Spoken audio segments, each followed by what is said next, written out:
Coming up in Jamaica House Weekly, government caters to girls leaving state care. Prime Minister thanks European Union for $2.3 billion in budget support, and civil servants recognized. With stories from the Office of the Prime Minister, I'm Simone Wolfe.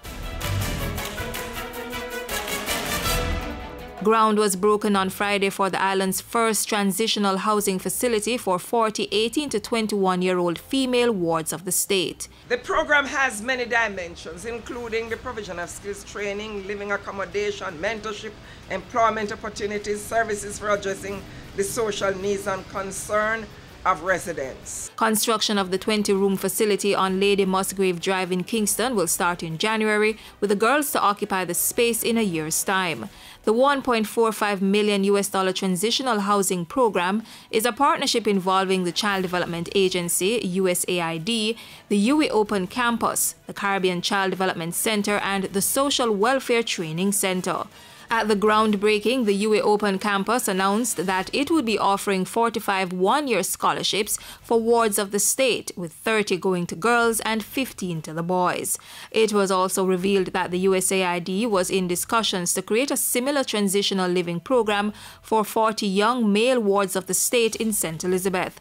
Prime Minister Portia Simpson Miller, meanwhile, had words of commendation for the educational performance of some wards of the state. They continue to do well in their CAPE and CSEC exams, and I'm very proud of them and hope that they will continue to aim higher and higher.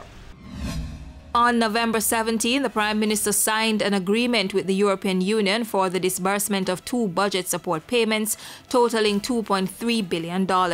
These payments are being disbursed because my administration has consistently met the economic targets agreed with the EU.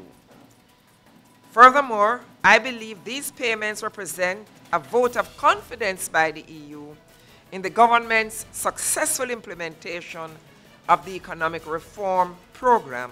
$1 billion will go towards the island's debt reduction and growth program, while the remaining $1.3 billion will be used to improve the lives of people in sugar-dependent areas across the island. The signing also marked 40 years of Jamaica EU Partnership.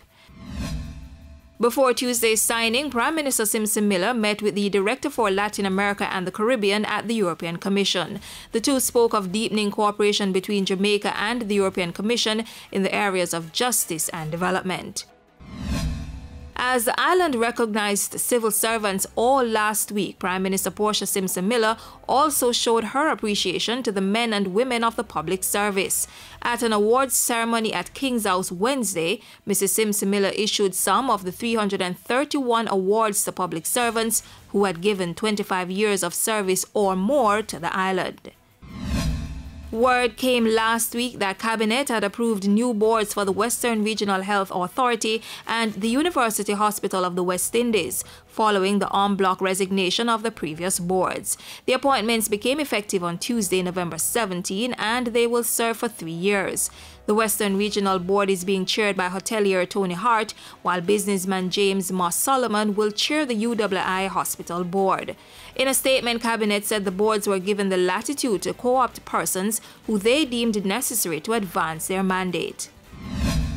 And the Cabinet extended best wishes to Member of Parliament Dr. Ken Baugh, who underwent a successful surgery on November 13 at the University Hospital of the West Indies. The members of the executive said they looked forward to Dr. Baugh's complete and speedy return to good health. On Friday, Prime Minister Portia Simpson Miller congratulated reggae girl Sharona Forrester on being selected as the 2016 Rhodes Scholar. Mrs. Simpson Miller praised Sharona for being an all-round student who not only excelled academically but also was an exceptional athlete. Sharona will be pursuing a master's degree in economics from Oxford University in England. And the minister responsible for information, Senator Sandra Faulkner, represented the Prime Minister at a church service to launch International Day for the Elimination of Violence Against Women. Senator Faulkner told the congregation that government was collaborating with key stakeholders to tackle the issue. A joint select committee of Parliament is reviewing 4 key pieces of legislation to provide greater protection and redress to vulnerable women and girls. These include the Sexual Offences Act, the Domestic Violence Act, the Offences Against the Person Act, and the Child Care and Protection Act. The elimination of gender-based violence and other forms of violence against women and girls is central to the government's commitment to the safety and the security of all our citizens, particularly the most vulnerable in the society. International Day for the Elimination of Violence Against Women is observed this Wednesday, November 25.